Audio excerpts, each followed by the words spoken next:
خاندانی نظام بکھر چکا ہے، تعلقات ختم ہو چکے ہیں، رشتہ داریاں ختم ہو چکی ہے۔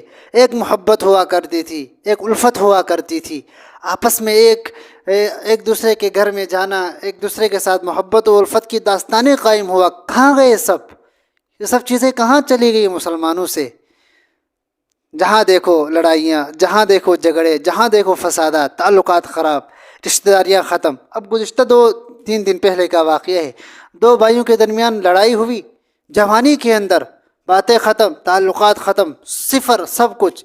اب جا کے بڑھاپے میں صلح ہو جاتی ہے، ایک بھائی اس طرف ایک بھائی اس طرف بیٹھ کے رو رہے ہیں۔ اب رونے کا کیا فائدہ اللہ کے بندے؟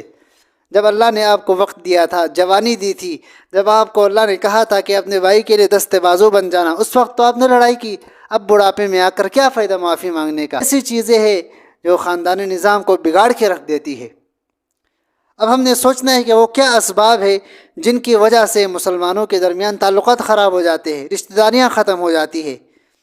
بعض علماء نے اس کے کئی اسباب لکھے ہیں۔ پہلا سبب تو یہ ہے کہ رشتہ داروں کے ساتھ حد سے زیادہ تعلق قائم کر لینا، یہ بعض دفعہ لا تعلقی کا سبب بن جاتا ہے۔ ایک اعتدال اسلام نے دیا ہے، اعتدال قائم رکھو، ہر چیز کے اندر اعتدال ہو، کھانے میں، پینے میں، بات کرنے میں، چلنے میں، پھرنے میں، رشتہ داری قائم کرنے میں، کسی کے ساتھ دوستی قائم، اعتدال اعتدال اعتدال۔ اگر آپ اعتدال قائم رکھتے ہیں ان چیزوں کے اندر تو یقیناً آپ کی زندگی پرسکون ہو جائے گی۔ پہلا سبب تو یہ ہے کہ اعتدال آپ نے رشتہ داری کے اندر قائم کرنا ہے۔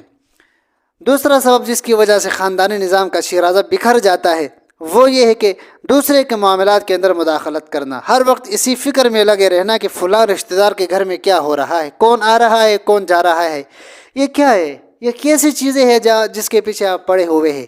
یہ بالکل ٹھیک نہیں ہے۔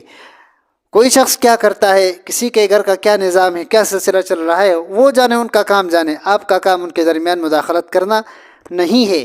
آپ نے اگر رشتہ داری قائم کرنی ہے تو جن چیزوں میں ان کو ضرورت پیش آتی ہے ان میں آپ ان کی معاونت کریں۔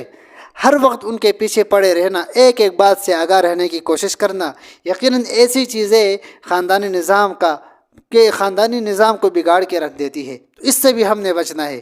اسی طرح بعض جو خاندان میں بڑے ہوتے ہیں ان کی یہ سوچ اور فکر ہوتی ہے کہ ہم کوئی رائے دے تو سب اسی پر عمل کرے، اپنی رائے دوسروں پر تھوپنے کا رویہ، یہ بالکل ٹھیک نہیں ہے۔ اگر آپ کو اللہ نے خاندان میں مرتبہ دیا ہے، مقام دیا ہے، اس کا یہ مطلب نہیں ہے کہ آپ جو بات کہیں گے وہ 100% ٹھیک ہوگی اور اسی پر عمل کیا جائے گا، بالکل ایسا نہیں ہے۔ ہر انسان آزاد ہے، خود مختار ہے، ہر انسان کو اللہ نے ذہن دیا ہے اور اس کا زاویہ نگاہ مختلف ہے، وہ اپنے لیے کچھ سوچتا ہے۔